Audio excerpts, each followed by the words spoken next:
brought to you by Skill Fantasy. Skill fantasy पे जीतो लाखों के कैश प्राइजेस। क्रिकेट का असली मजा अब सिर्फ देखने में नहीं, स्किल फैंटेसी के साथ खेलने में है। डाउनलोड करना तो बनता है। હવે ગણેશભાઈ તેવું કહી રહ્યા છે કે ભાઈ તેઓ તો ભાગી ગયા, અમે વિરોધ કર્યો એટલા માટે તેઓને ગોંડલ છોડવું પડ્યું. તો શું આખો કાર્યક્રમ હતો? ભાગી તો ગણેશભાઈ ગયા, અમને આમંત્રણ આપ્યું ને ક્યાંય દેખાણા નહીં. મેં તો 3-3.5 કલાક આખું ગોંડલ ફેર્યા, ગણેશભાઈ તો દેખાણા જ નહીં. આખો પરિવાર ક્યાં ગુમ થઈ ગયો ખબર ન પડી. ગુમ તો એ લોકો થઈ ગયા, અમે તો બહારથી આવ્યા છીએ ને. એ તો એમ કે છે કે બહારથી કોઈ આવે ને અમે તો આવ્યા તો વેલકમ કરવું જોઈએ, સ્વાગત કરવું જોઈએ, મળવું જોઈએ. મેં તો ગઈકાલે કીધું હતું જોઈએ છીએ એના ચા ને રોટલા કેવા છે. ત્યાંના નાના ને મધ્યમ વર્ગ અઢારે આલમમાં એનો ભય છે અને ભયના ઓથાર હેઠળે પોતાનું શાસન ચલાવી રહ્યા છે. અને આવી જો હુકમી કે દાદાગીરી ચલાવી ન લેવાય એટલે જ ત્યાં અમે ગયા અને એમણે જે વાત કરી હતી એ પડકારને અમે જીતી. અને જે ગોંડલ કહેતા હતા કે અમારું છે, કોઈના બાપનું ગોંડલ નથી, અમે સાબિત કરી. એ તો ઉપરવાળાને બધી ખબર જ છે કોના દ્વારા થાય છે, કોના દ્વારા નથી થતું. એમની પણ બધી દેખરેખ છે. ઉપરવાળા બધું જાણે જ છે કે કઈ રીતે તમે હુમલાઓ કરો છો, કઈ રીતે દાદાગીરી કરો છો, કઈ રીતે જોખમી કરો છો, અને બધું ધ્યાને લેશે. ગોંડલના ઇતિહાસની તમે નજર કરો તો ગોંડલમાં પહેલા એવા વ્યક્તિ હતા વિનુભાઈ સિંગાળા કે જેમણે ભયમુક્ત ગોંડલ બને એ માટેના પ્રયાસ કર્યા. તો એ વંદનને પાત્ર છે. પોતે સરદારને એમને બિરુદ આપ્યું છે, તો એની પ્રતિમા સ્થાપિત થાય એમાં કંઈ ખોટું નથી.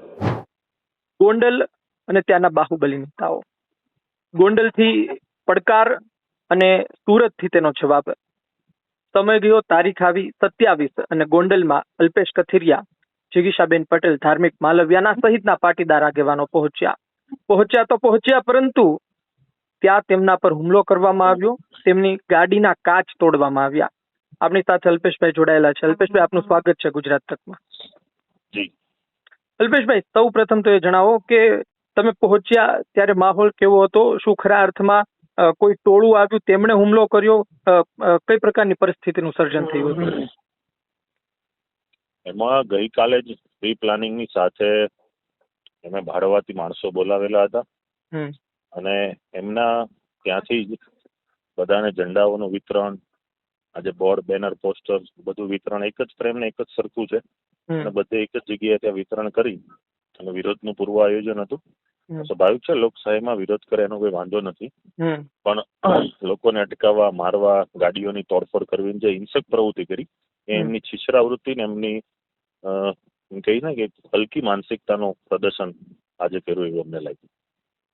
અલ્પેશભાઈ, હવે ગણેશભાઈ તેવું કહી રહ્યા છે કે ભાઈ તેઓ તો ભાગી ગયા, અમે વિરોધ કર્યો એટલા માટે તેઓને ગોંડલ છોડવું પડ્યું. તો શું આખો કાર્યક્રમ હતો? ભાગી તો ગણેશભાઈ ગયા, અમને આમંત્રણ આપ્યું ને ક્યાંય દેખાણા નહીં. મેં તો 3-3.5 કલાક આખું ગોંડલ ફેર્યા, ગણેશભાઈ તો દેખાણા જ નહીં. આખો પરિવાર ક્યાં ગુમ થઈ ગયો ખબર ન પડી. ગુમ તો એ લોકો થઈ ગયા, અમે તો બહારથી આવ્યા છીએ ને. એ તો એમ કે છે કે બહારથી કોઈ આવે ને અમે તો આવ્યા તો વેલકમ કરવું જોઈએ, સ્વાગત કરવું જોઈએ, મળવું જોઈએ. મેં તો ગઈકાલે કીધું હતું જોઈએ છીએ એના ચા ને રોટલા કેવા છે. પણ અહીંયા ખરેખર મિર્જાપુર જેવું શાસન છે. કોઈ પણ લોકોની સાથે મારઝૂડ કરવી, મારવા, તોડવા, મર્ડર કરી નાખવું, અપહરણ કરવું અને આ બધી જે પ્રવૃત્તિ ચાલી રહી છે. આજે તો અમે સ્વયંભૂ જોયું કે જે રીતે એક એમની ટીમ દ્વારા પાડોતી માણસોને જે કામ સોંપી અને હુમલો કરાવવાના જે ષડયંત્ર રચ્યા, એનાથી સ્પષ્ટ સાબિત થઈ ગયું કે ગોંડલ એ મિર્જાપુર છે. એક વાત એ છે કે ગોંડલમાં પાટીદાર સમાજના લોકો મોટી માત્રામાં રહે છે. વાત એ પણ હતી કે ભાઈ ત્યાંના લોકો પણ અલ્પેશભાઈને તેમને વધાવશે, ત્યાં પહોંચશે, પણ એવા દ્રશ્યો ના આવ્યા, ના તો એવા લોકો સામે આવ્યા. તમને શું લાગે છે કે એ લોકો હજુ પણ ડરમાં છે કે પછી? આશાપુરા માનું મંદિર હોય, એપીએસ મંદિર હોય, સરદાર ચોક હોય, બધી જ્યાં જગ્યાએ ગયા ત્યાં અમારું સ્વાગત પણ થયું, અમારું સન્માન પણ થયું, ત્યાં લોકો પણ મળ્યા. પણ જે રીતે આખું વિરોધાત્મક પૂર્વ પ્લાનિંગ જે કર્યું અને એમાં પોલીસની હાજરીમાં જયારે આવા કૃત્ય થતા હોય ત્યારે આપ સમજી શકો છો કે પોલીસની હાજરી નથી હોતી ત્યાં આ ગેંગ અને એના ટપોરી લુખ્ખા માણસો દ્વારા કેવા કાર્ય થતા હશે. વાત એ જ હતી કે પોલીસની હાજરી હતી, પણ અલ્પેશભાઈ ઘણા દ્રશ્યો તેવા સામે આવ્યા છે કે ત્યાંના લોકો, એટલે એ લોકો કદાચ એવી દલીલ કરી શકે કે વિરોધ કરે માણસ જ્યારે ગુસ્સામાં હોય ત્યારે એ તો કંઈ પણ કરી શકે, પણ એ હદ સુધી કે પોલીસને એક તરફ કરીને ગાડી સુધી આવી જાય, સામેવાળા વ્યક્તિનો કાફલો પકડી લે, ત્યાં સુધીની પરિસ્થિતિ. હું એ જ કહું છું કે તમે સમજો કે આવી રીતે સામાજિક રાજકીય વ્યક્તિઓ પર જ્યારે આવા હુમલા થતા હોય તો કોઈ આમ આદમી, કોઈ નાનો ઇન્સાન છે, કોઈ મધ્યમ વર્ગનો માણસ છે, આ લોકોની ત્યાં શું પરિસ્થિતિ હોય? હું એટલે જ અમે કહીએ છીએ કે ખરેખર ત્યાંના નાના અને મધ્યમ વર્ગ અઢારે આલમમાં એનો ભય છે અને ભયના ઓથાર હેઠળે પોતાનું શાસન ચલાવી રહ્યા છે. અને આવી જો હુકમી કે દાદાગીરી ચલાવી ન લેવાય એટલે જ ત્યાં અમે ગયા અને એમણે જે વાત કરી હતી એ પડકારને અમે જીતી અને જે ગોંડલ કહેતા હતા કે અમારું છે, કોઈના બાપનું ગોંડલ નથી, અમે સાબિત કરીને બતાવ્યું. જયરાજસિંહ હવે તેવું કહી રહ્યા છે કે અમે જ્યારે ભારતીય જનતા પાર્ટીને લઈને પત્રકાર પરિષદમાં સવાલ પૂછવામાં આવ્યા કે ત્યારે એમણે કહ્યું કે અમે હવે ઉપર વાત કરીશું ને વાત તો ત્યાં સુધી પહોંચી ગઈ. તેમણે એવું કહ્યું કે આ તો કોંગ્રેસ દ્વારા કરવામાં આવી રહ્યું છે. એ તો ઉપરવાળાને બધી ખબર જ છે કોના દ્વારા થાય છે, કોના દ્વારા નથી થતું. એમની પણ બધી દેખરેખ છે. ઉપરવાળા બધું જાણે જ છે કે કઈ રીતે તમે હુમલાઓ કરો છો, કઈ રીતે દાદાગીરી કરો છો, કઈ રીતે જોખમી કરો છો અને બધું ધ્યાને લે છે.